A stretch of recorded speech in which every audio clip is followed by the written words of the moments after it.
Hello everyone, this is Shripta Ghosh and you're watching our BioHub. Today we are going to discuss the topic mitosis. In the earlier video, we discussed about cell cycle and cell division, and the link is given in the description box below. Please refer to it to understand about the cell cycle and cell division. So today we are going to discuss about mitosis as I told earlier. Under this, we are going to discuss what is mitosis, phases of mitosis, karyokinesis, cytokinesis, types of mitosis, and the significance of mitosis.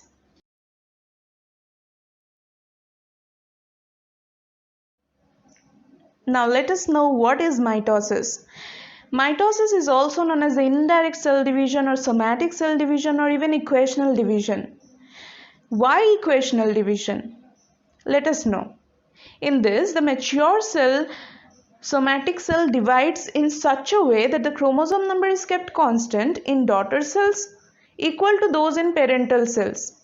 So the daughter cells are quantitatively as well as qualitatively similar to those in parental cell. And hence the name equational division is given, or it validates itself. Now let us take a look to the facts on mitosis. The time of mitotic division ranges from 30 minutes to even 3 hours.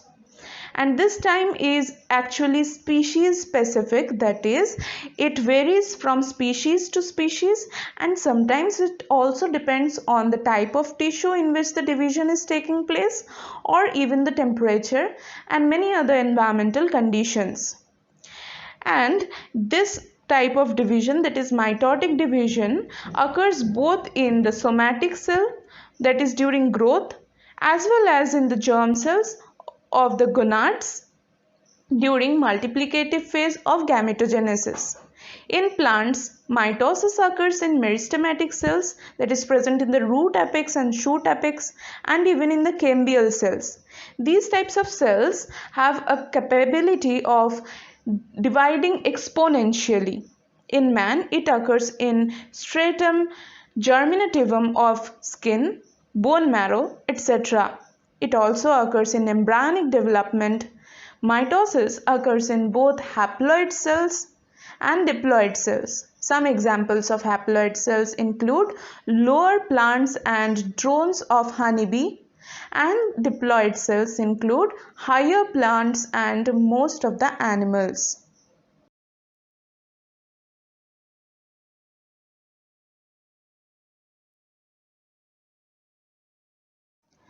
Now let's see what are the phases of mitosis. There are two phases of mitosis. The first one is the karyokinesis, which can be further subdivided into prophase, metaphase, anaphase, and telophase. And the second one is the cytokinesis. Here we have discussed about the cytokinesis in animal cells and about the cytokinesis in plant cells. Now here in this image you can see the different phases of mitosis are given. That is the early prophase, late prophase, metaphase, anaphase, and the telophase are given.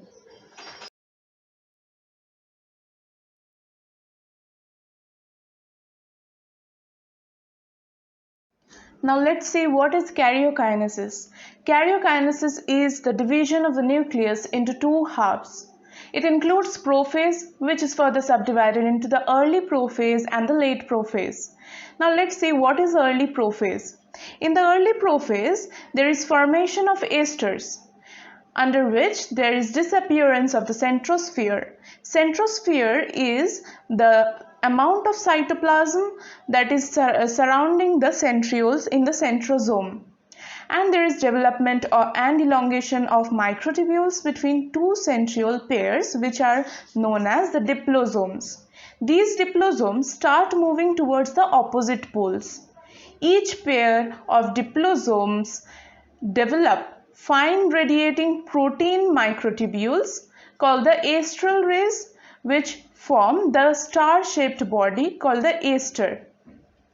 There is condensation of the chromatin. The nuclear chromatin condenses, undergoes dehydration, spiralization to form long, thin thread-like chromosomes. Each chromosome is formed of two sister chromatids joined at primary constrictions, which are known as the centromere. The disc-like areas on the centromere, called the kinetochores, become the site of attachment of the spindle fibers.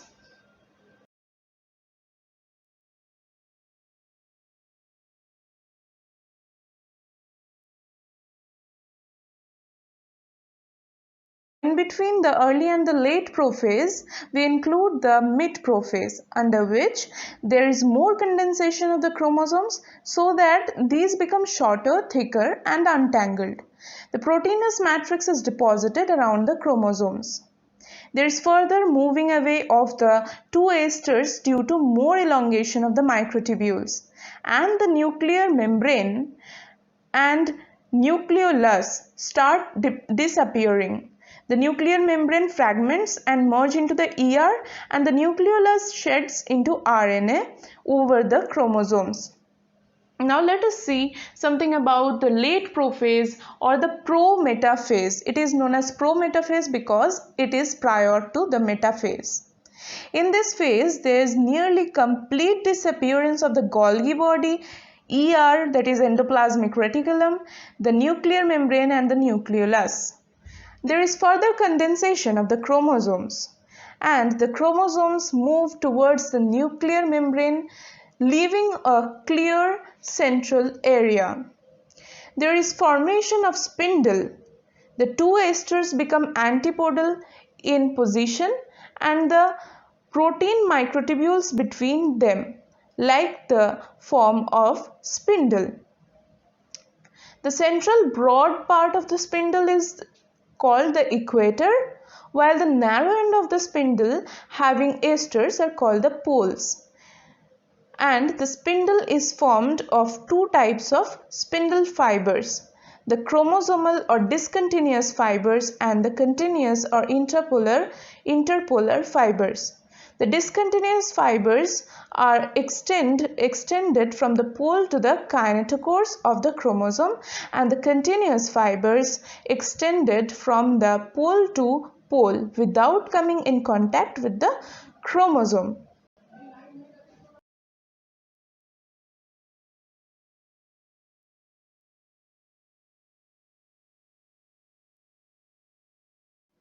Now let us discuss about the changes taking place during metaphase, which include the chromosomes which are arranged at the equator in one equatorial or metaphase plate are arranged perpendicularly to the longitudinal axis of the spindle. Each centromere is joined by two chromosomal fibers, one on each pole.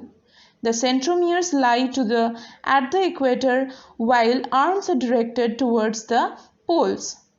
Now let's see what are the changes taking place during anaphase. Each centromere splits so that the two sister chromatids have their own centromere and daughter chromosomes are formed. Each daughter chromosome is formed of only one chromatid. The proteinous interzonal fibers are developed between centromeres of daughter chromosomes. The daughter chromosomes move towards opposite poles and may be V-shaped or J-shaped or rod-shaped. In moving chromosomes, centromeres are ahead while the arms trail behind. So anaphase divides the nuclear matter into two equal and similar halves, so called the equatorial division. Now let's see what are the changes taking place during telophase. At each pole, the chromosomes are surrounded by new nuclear membrane formed by the endoplasmic reticular elements. The nucleolus is formed from NOR, that is a nuclear organizing region of the nucleolar chromosome. Golgi body and ER are also reformed. The chromosomes decondense by hydration and despiraling to form a network of nuclear chromatin, as you can see in the picture. Astral and spindle fibers are absorbed in the cytoplasm. These microtubules undergo depolymerization of tubulin subunits. Centrioles at each pole, just have a look at the image, are surrounded by the centrosphere to complete the centrosome.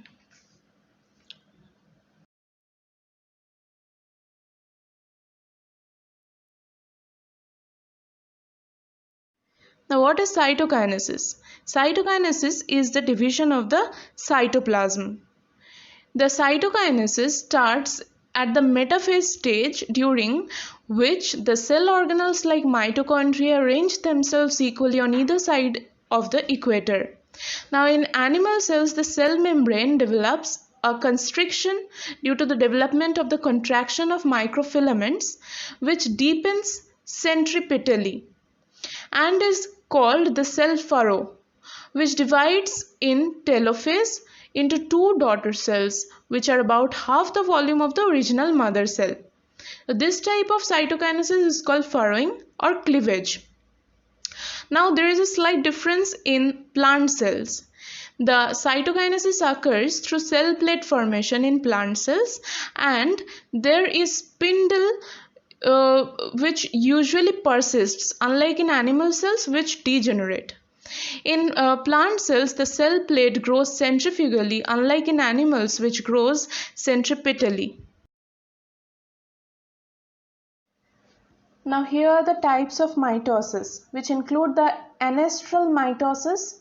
This type of mitosis is found in the plants in which spindle has no esters. Next is the amphiestral mitosis. This type of mitosis is found in the animals in which the spindle has two esters, one at each pole of the spindle. The spindles are barrel-like.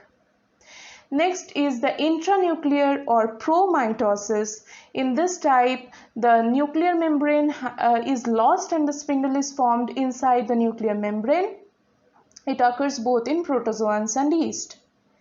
Next is extracellular eumitosis, where the nuclear membrane is lost and spindle is formed outside the nuclear membrane. It occurs both in plants and animals. Next is endomitosis, in which the chromosomes and the DNA duplicate but fail to separate, which leads to polyploidy.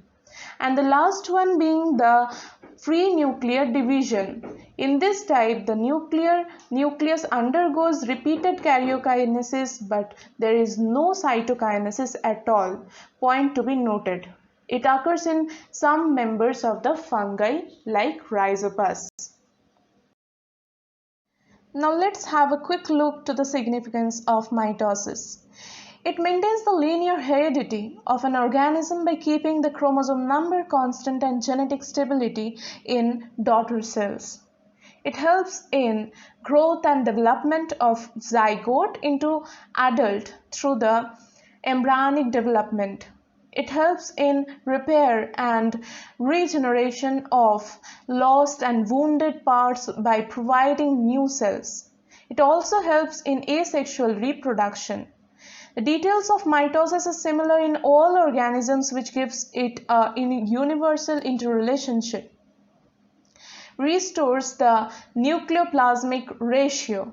It also plays an important role in speciation. Mitosis keeps a check on cell size and maintains a favorable surface to volume ratio, which increases the exchanging power of the cell. Mitosis in apical meristem of plants help in longitudinal growth, while mitosis in lateral meristem help in the secondary growth in plants.